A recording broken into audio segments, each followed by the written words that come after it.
عليك للدرجة دي؟ يا ترى ليك عذر ولا انت اللي بتبعد عني؟ عملت فيك ايه؟ كل ده عشان شفتني بعيط على صلاح؟ يا اخي رحمة مش حب. ماشي يا امجد، اعمل اللي يعجبك، بس كله كوم وانك تكون عرفت واحدة تانية. لو ده حصل هتبقى دي النهاية يا امجد. عارف يا امجد، انا حاسه اننا 2 عرايس لسه في شهر العسل. عظيم. هو ده الاحساس اللي انا عايزه يوصل لكل الناس اللي ممكن يشوفونا مع بعض. انت عندك شك ان في حد بيراقبنا؟ لا مش شك قوي، بس برضه الاحتياط واجب. انا كده ظنوني بدات تزيد في الشحنه اللي احنا خرجناها. انا مش قلت لك قبل كده ان انا ما بحبش الاسئله الكتير؟ سوري يا حبيبي. بس لو تعرف انا بحبك قد ايه، وعندي استعداد ان اضحي بعمري كله علشانك بدون تردد. بس انا سبق وقلت لك ان انا بحب روح، على راي شكري. يمكن هي نقطه الضعف الوحيده بالنسبه لي، هي وميادة بنتي.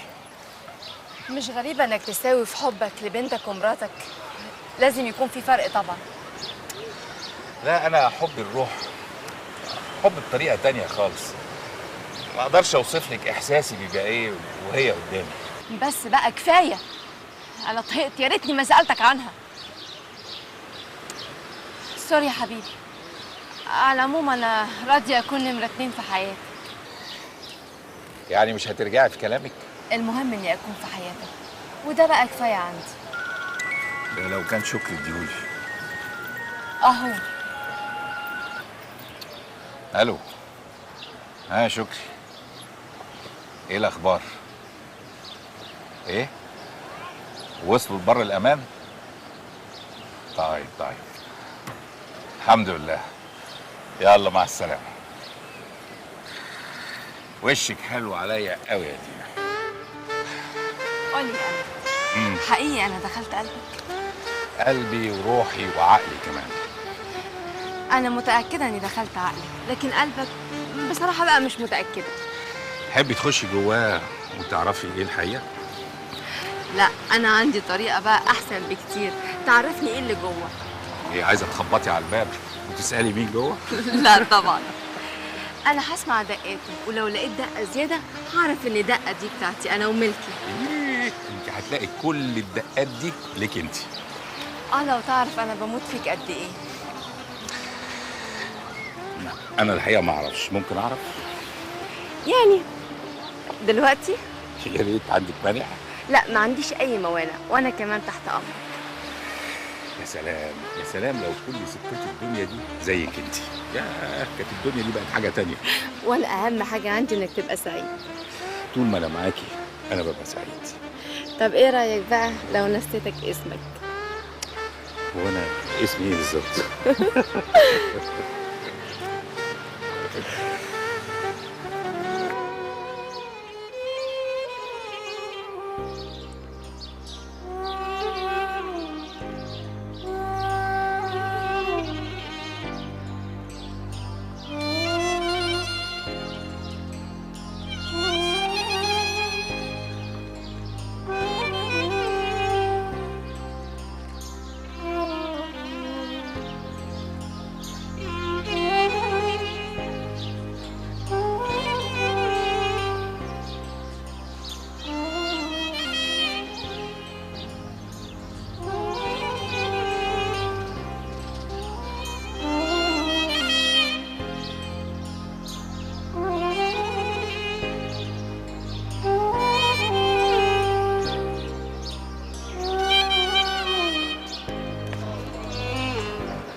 عبير مالك في ايه؟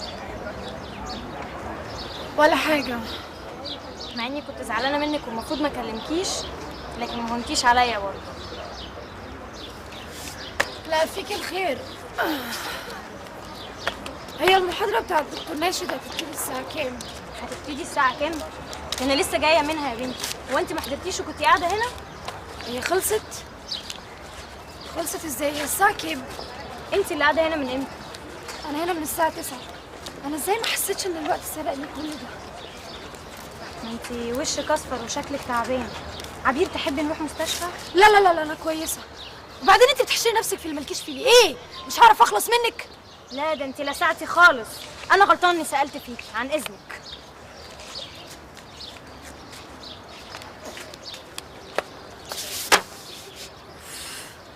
ايه ده؟ طلعت لي في البخت دي ولا ايه؟ اتفضل حضرتك. ده قرار إحالة أبويا على المعاش. كان نفسه يكمل جهاز أختي ويجوزها، لكن رفضوا بقى. من ساعتها جاله اكتئاب وارتفاع في ضغط الدم ومشاكل كتير في الصحة. عموما في ناس كتير بيحصل لها كده. عشان كده بقى أنا بقول لحضرتك إن دي آخر سنة ليا في الجامعة، سواء نجحت أو سقطت، عشان لازم بقى أكمل جهاز أختي وأجوزها. ده كلام جميل، كنت أتمنى أسمعه منك من سنتين فاتوا. كنت متدلع وفاكر الحياة سهلة، كان أبويا موفر لي كل حاجة، لكن للأسف يا دكتور الحال اتقلب وبقت كل حاجة مهددة بالضياع. طول ما عندك الحماسة دي بإذن الله هتنجح ومفيش حاجة هتضيع منك وتخرج للحياة العملية ومعاك شهادة تستند عليها. ربنا يخليك لي يا دكتور، أنت مش مجرد أستاذي، أنت بقيت زي أبويا. والله زي أبويا. وأوعد حضرتك إن شاء الله هبذل كل جهدي عشان أعوض اللي فات. بالتوفيق إن شاء الله وربنا معاك. ربنا يخليك يا رب. السلام عليكم. عليكم السلام. سبحان الله، البني آدم بيتغير في لحظة. انت طلعت خايب يا منير، وانا يا ما داريت عليك يا منير. بقى انت بخبرتك مش قادر تاكل بعقل الدكتوره حلاوه، قاعد تتمنظر وتترسم عامل لي مستشار ومدير عام. وانا لحقت دي كانها عارفه اللي بيني وبينك. وبصراحه بقى الناس اللي انت بعتهم عشان يعملوا مصدرين كان شكلهم مريب جدا. المشكله مش في كده، المشكله احنا مش عارفين ايه اللي بيحصل في المصنع. كان املي فيك كبير يا منير، خيبت املي فيك. الله يخرب بيتك. انا ممكن اشغل جاسوس لحسابي بس مش هقدر اقول لكم عليه. يا سيدي ما تقولش. المهم تكون هناك اخبار صحيحه، مش اي كلام يا عبد السلام. منير احنا مش اغبياء يا منير. لا من الناحيه دي اطمن، هجيب لك اخبار صحيحه 100% عن خطط الدكتوره وكل اللي بتفكر فيه. ده كلام كبير قوي يا منير، بس يا ريت يبقى صحيح. ايوه بس يلزمنا قرشين نزغلل بيها عينيه. ايه يا منير ايه؟ هنبتدي من اولها؟ ماشي يا سيدي ماشي. خد يا منير اهو في الاول دول، بعد كده على قد الاخبار واهميتها هقدر الفلوس اللي هدفعها. اتفضل. تاكد اني مش هخيب ظنك ولا ظن يا امجد باشا. ربنا يرجعهن بالسلامه. منير انا عايزك تخلي بالك من حاجه مهمه قوي. انا شكري يا منير. ها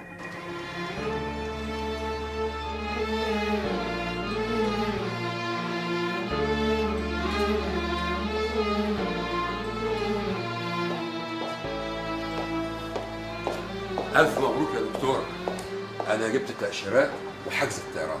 ايه بالسرعه دي؟ الحمد لله ربنا وقف لي ولاد الحلال. طيب هنسافر امتى ونيجي امتى؟ إن شاء الله بكرة الصبح الساعة 10 وهنقعد يومين بس. بكره الصبح. طيب حضر بقى اوراقك وحاجتك كلها والعينات اللي هناخدها معانا. لا لا لا لا سيادتك اطمني خالص يا دكتورة، احنا عندنا سي دي عليه كل الرسومات والبيانات والمعلومات، حتى شكل المصنع والمكن. اسمع يا بسيوني، انت وفكري عندكم خبره في المجال ده قبل مني، لو لقيتوني خدت اي قرار مش مظبوط تنبهوني على طول. اطمني يا دكتورة، ان شاء الله مفيش غلط ولا حاجة. الشيخ حميد ده راجل طيب قوي وعنده خبرة كويسة. المهم بقى ربنا يكفينا شر عوام برهان خان، اصله مسيطر على منطقة الخليج بالسجاد بتاعه ومش هيسيبنا لنفسه. كل واحد بياخد رزقه. ان شاء الله ربنا هيتمها بكل خير يا دكتور. ان شاء الله. اديني بقى الباسبور بتاعي وادي الاستاذ فكري الباسبور بتاعه. اتفضلي. ونتقابل في المطار وانا هقوم دلوقتي عشان الحق اجهز نفسي. بالسلامة يا دكتورة، وان شاء الله اطمني، ان شاء الله هنبيع ونتفق على طلبات جديدة والعمال هيشتغلوا. اصل هناك السوق ممكن ياخد البضاعة بتاعتنا كلها او يقول هات كمان. ان شاء الله. السلام عليكم. مع السلامه يا دكتور.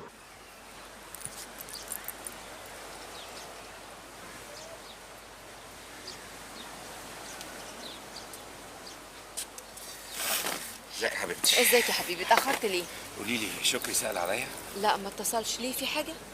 لا بس كنت عايز اطمن على ميادة وروح. اكيد حاولوا يتصلوا بيا عن طريقه.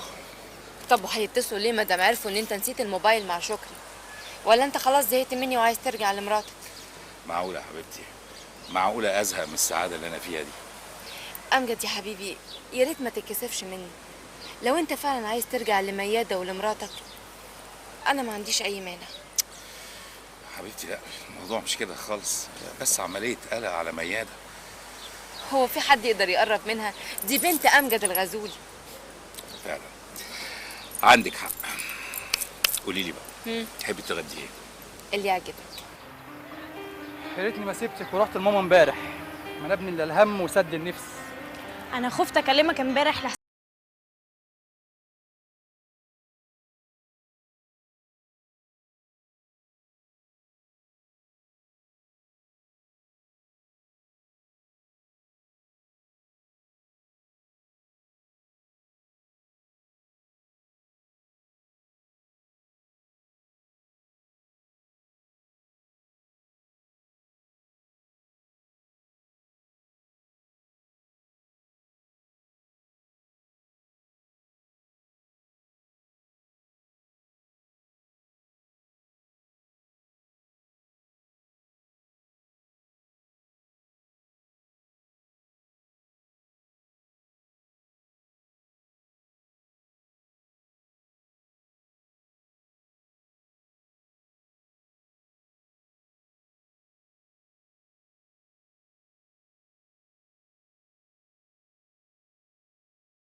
وانا لما عاوز حاجه بابا لا يمكن يرفضها.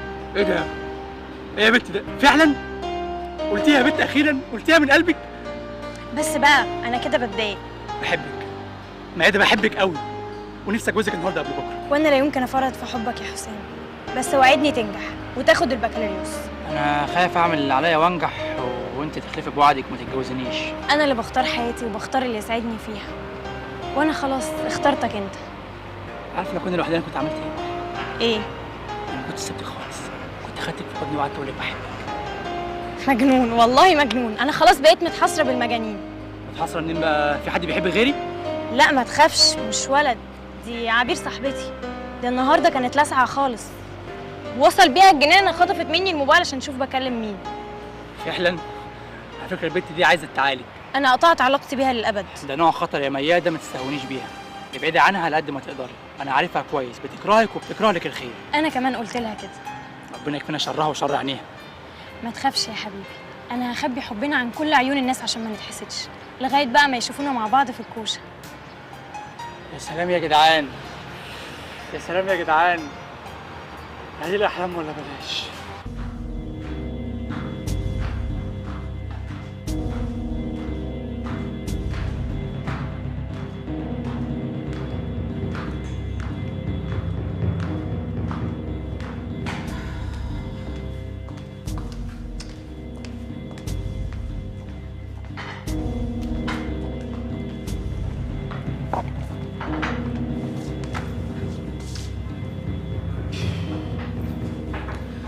هما متعودين يتأخروا كده يا إبراهيم؟ ما حصلش تأخير ولا حاجة.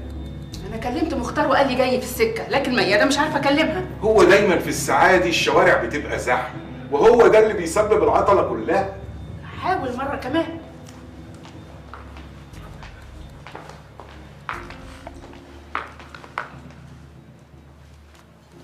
ألو ألو. يا ميادة. يا بنتي أنت فين؟ أنا في البيت، أنت اللي فين؟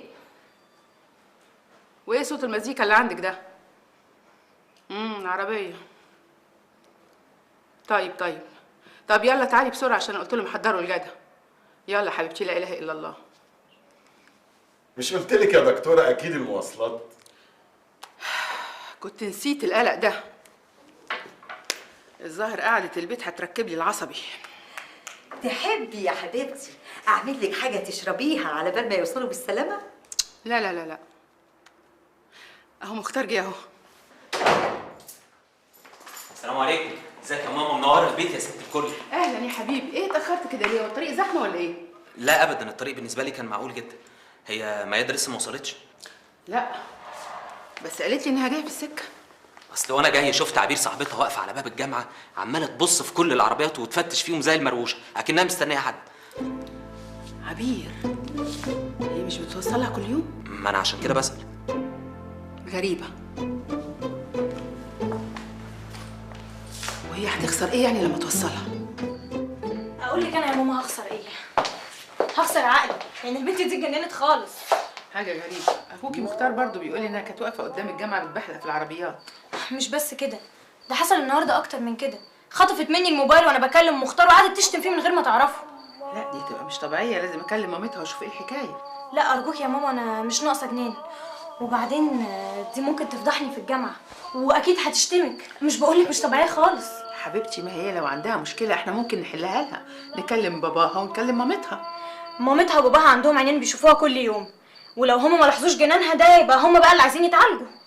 طب معلش عشان خاطري يا حبيبتي خليكي راقبيها كده من غير ما تاخد بالها لغايه انا ما ارجع من السفر وانا هشوف الحكايه دي. ايه ده انتي مسافره امتى؟ هقول لك واحنا بناكل المغرب بتدن، ده بقى مش غدا بقى عشاء. يلا.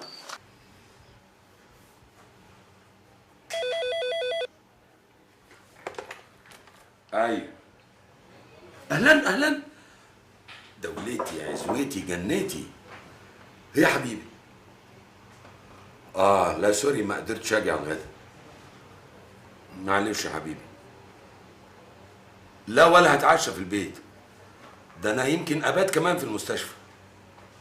عندي كام حاله حرجه كده. طب ليه بتكلميني على المكتب؟ ما كلمتيش ليه على الموبايل؟ بتتأكدي اني في المكتب.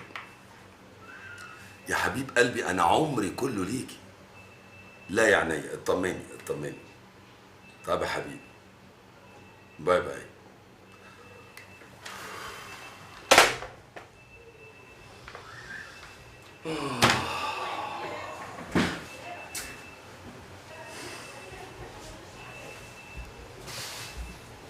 انت بس فوق من الخنقه دي.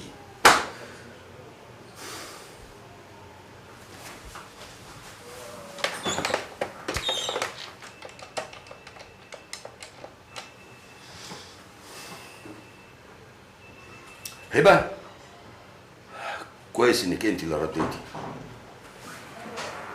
انا قررت اننا نتجوز دلوقتي. تعالي لي حالا اعمل لك فحص طبي شامل. ده اجراء طبيعي لازم يعمله كل اتنين ناويين يتجوزوا. هاتي اختك معاكي. وماله خلاص. اعدي عليكي كمان ساعه في ميدان السيده. اوكي مع السلامه.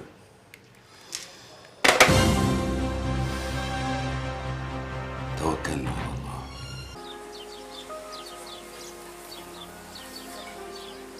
الله يا امجد، قد ايه المنظر هنا جميل ويهز المشاعر. انا عايز اعرف انت ما بتشبعيش مشاعر؟ اعمل ايه يا سيدي؟ عشت محرومه من الحب والحنان من ساعه ما اتطلقت. يعني انت عايزه تفهميني انك انت من ساعه لما اتطلقتي ما حبيتيش تاني؟ بصراحه بقى كنت كارهه صنف الرجاله. الكل طمعان، الكل عايز يحب ببلاش من غير تحمل اي مسؤوليه، والكل كمان يعني زيه. لكن انت بقى يا حياتي حاجه تانية خالص. ليه يا حبيبتي؟ ما انا برضو كده.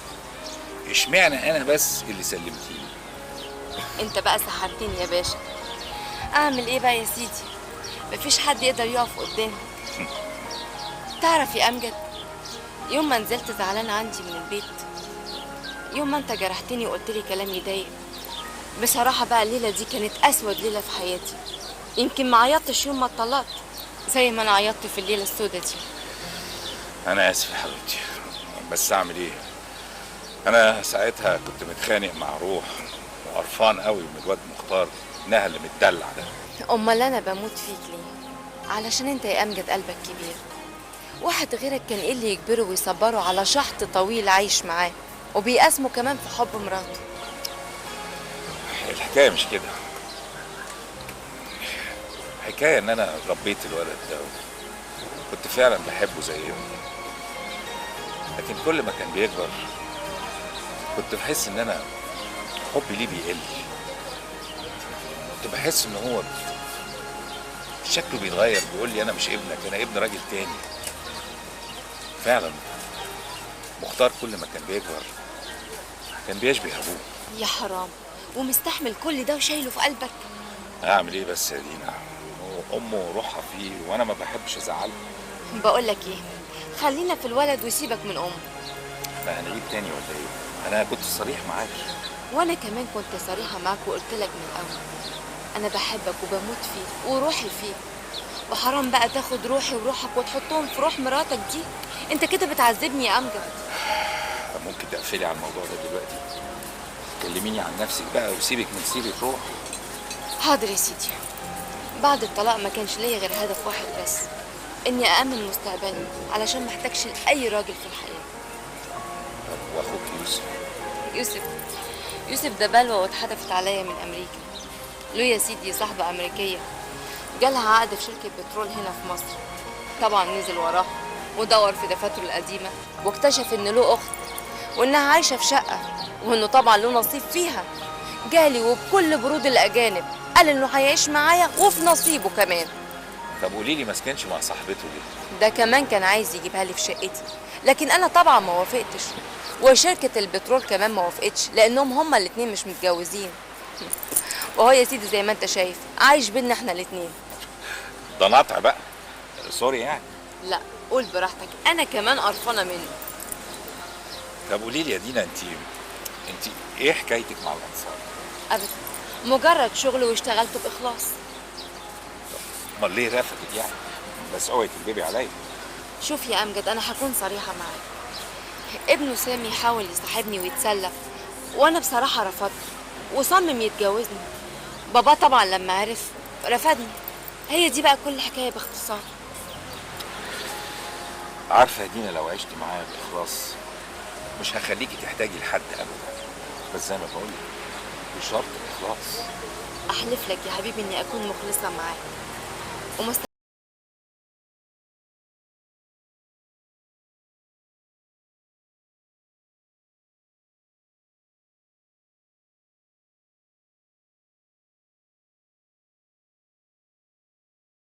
سافري حضرتك بالسلامة وإن شاء الله وتأكدي إن كل شيء هيبقى تمام.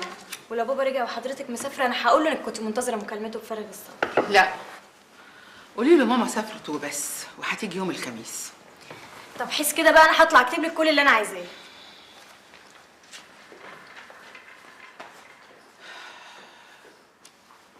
وأنت يا مختار عايز إيه؟ انا عايزك جنبي يا ست الكل، ويا ريت ما تسافريش.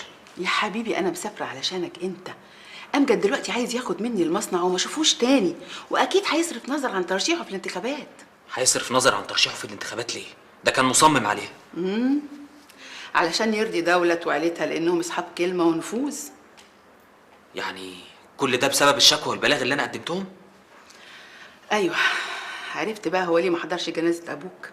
عرفت ليه هو طفشان من البيت، عشان وقفنا ضد مصلحته. وليه يا ماما حضرتك ما قلتليش كده من الأول؟ يعني إيه يا مختار؟ كنت هتتنازل عن البلاغ؟ أكيد، ما دام ده ضد مصلحة بابا أمجد والدكتور عادل بقى منه لله.